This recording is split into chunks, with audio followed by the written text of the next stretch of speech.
Murrow News 8 starts right now.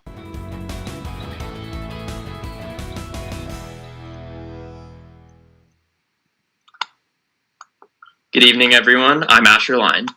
And I'm Zach Miller. Welcome to Murrow News 8. According to KOMO4 News, Washington State Governor Jay Inslee is allowing residential construction workers to go back to work as of this morning. Before today, private and commercial construction had been unessential jobs. Inslee has made some safety regulations to keep the workers safe by making sure every job site is allowing adequate distance between workers, providing protective equipment, and has a COVID-19 supervisor on site at all times. Both WSU and the University of Idaho plan on having in-person classes this fall. WSU President Kirk Schultz tweeted yesterday that Washington State plans on opening all of its campuses for in-person classes this fall. The University of Idaho also made an announcement that they will be hosting a commencement ceremony at 9:30 a.m. on August 1st in the Kibbe Dome. The Division of Academic Engagement and Student Achievement has a Cougar Guide to academic success for any WSU student looking for additional assistance. The guide talks about staying organized, engaged, and connected while also providing helpful tips. For more information on the guide, you can visit the Division of Academic Engagement and Student Achievement website. According to Pullman Radio, 2 Idaho high school students are U.S. Presidential Scholar semifinalists. Deary High School senior Matea Ann Proctor and Moscow High School senior Jayan Wang are the 2 finalists for the award that honors distinguished graduating seniors who demonstrate scholarship, leadership, artistic excellence, and self-service to others. Each state nominates 2 finalists for the award. Also coming out of Pullman Radio, the Police Driving Safety Campaign is holding a contest. Anyone is able to join in the poster, slogan, and video contest for the dangers of distracted driving. Winners of the competition will receive a gift card. The deadline is tonight at midnight. And there seems to be a lot of discussion recently about the hopes of returning to normal life sooner rather than later. Luke Hudson is here with an update on Pullman plans for a summer holiday. Luke, what can you tell us? Thanks, Asher. Yeah, so I'm here with Ireland Addis, who's the event coordinator for the Pullman Chamber of Commerce. Thank you so much for being here with us, Ireland. Thanks for having me. Yeah, of course. So we just wanted to talk a little bit today about the 4th of July. But the first question I have is, what changes has the Chamber had to make in terms of its event planning? Yeah, so we've been looking closely at all of our events coming up this year. We want to be optimistic and still have those events for our community members to gather and enjoy themselves and still, have that Pullman feel with everything that goes on during the year. We do want to be, looking at different restrictions that the governor's putting in for event gatherings. So we're being optimistic and we're looking at different options that we might have to make when it comes closer to the events. Okay, sounds good. So what exactly, I'm sure some people are thinking about this. What do you imagine the 4th of July celebration will look like? How will that be different this year? Yeah, so just a few days ago, the committee actually made a decision on what the 4th of July will be looking like this year. We will not be holding the event at Sunnyside Park as we usually do. We'll be shooting the fireworks off from an undisclosed location. We don't want people to gather at Sunnyside Park, especially when there's thousands of people that usually come to the event. So we'll have the fireworks. We will not be doing the barbecue, the performances by the Kingpins and other artists. We don't want to bring all those people into the park. So we're going to do the fireworks, and people will hopefully be able to see those from their homes. So that's what we're looking at for the 4th of July. Right. So there's no set meeting place, of course, to avoid those large gatherings. Will you be, sending out more information about what the show might kind of look like, or kind of clues for people, what direction they may want to look like as we get closer? Right. Yeah, so we're still looking into a specific location. We want to make sure it's high enough for people to see from their homes, maybe even potentially in Moscow as well. We will be sending out more information once we get closer to the event. But we're also looking for donations from the community because we will not be having the barbecue, which is our regular source of income during the event. So on the Pullman Chamber website, we will have a donation button for people to donate.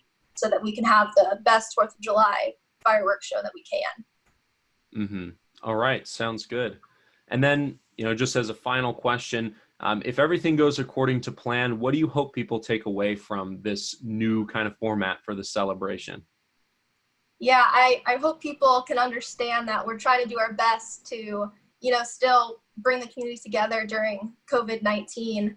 And we want to keep people safe. We want to keep people healthy, but we do want to, bring that tradition along. This is our 45th annual fireworks celebration. So we still want to have, that community event, but it will look different. And hopefully people can be ready for 2021. Okay. Well, thanks so much for sharing and for being here with us today, Ireland. Zach, back to you.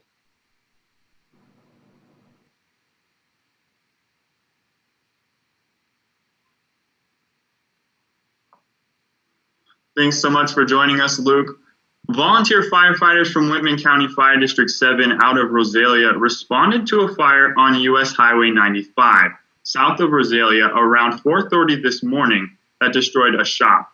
Volunteers from Whitman County Fire District 10 from Oakesdale, District 2 from St. John, and District 11 from Steptoe and Colfax also responded to assist. No one was hurt.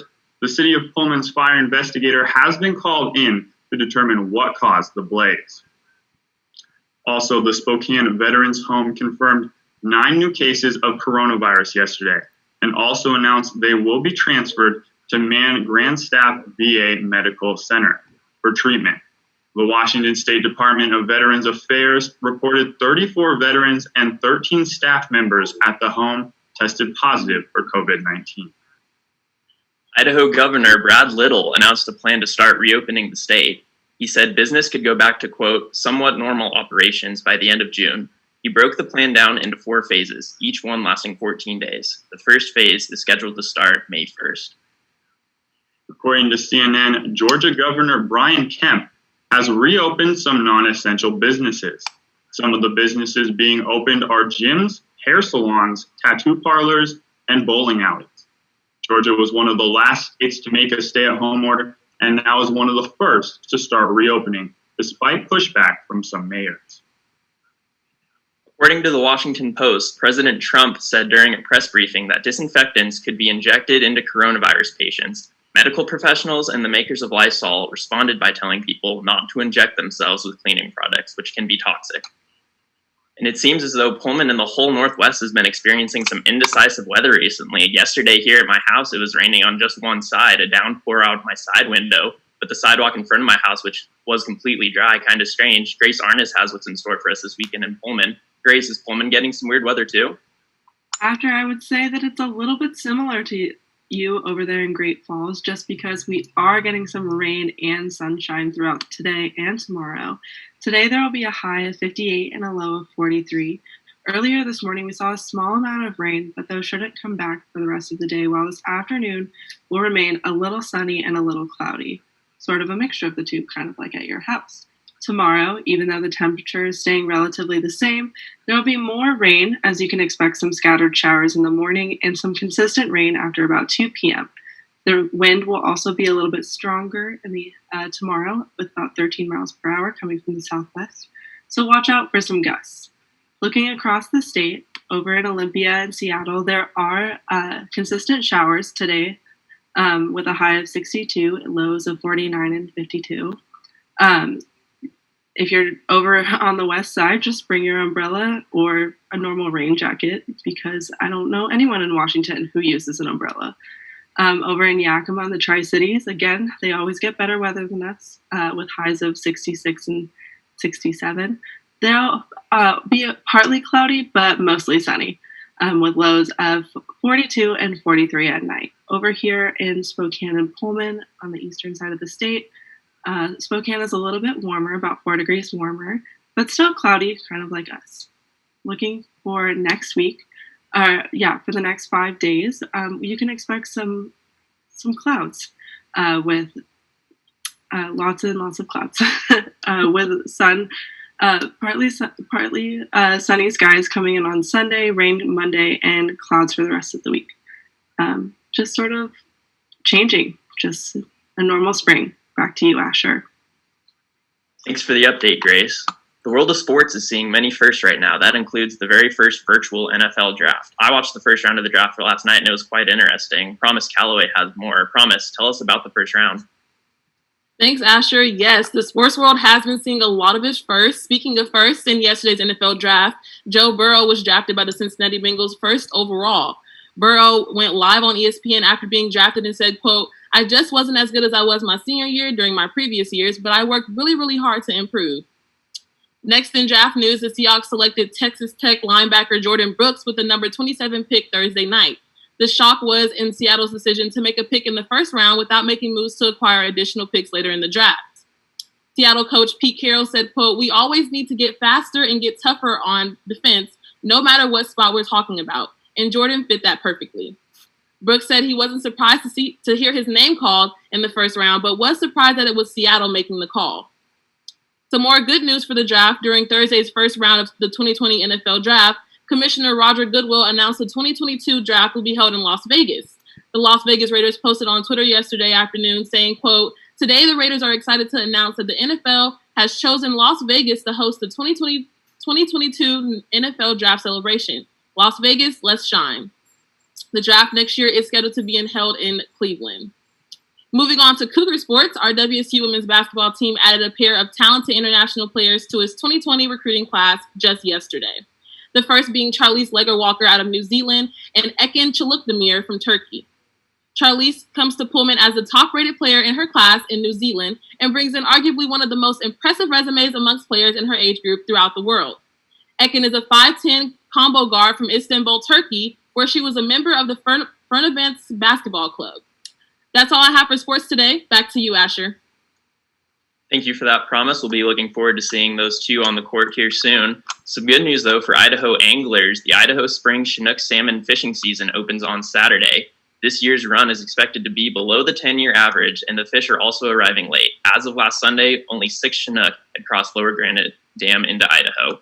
Idaho Fish and Game are also suspending the sale of fishing licenses for out-of-state anglers for the time being. Well, that is all we have for you tonight here on Murrow News 8. You can now watch us live on YouTube every weekday at 5:30. News content can still be found at nwpb.org/mn8. And don't forget to follow us on social media.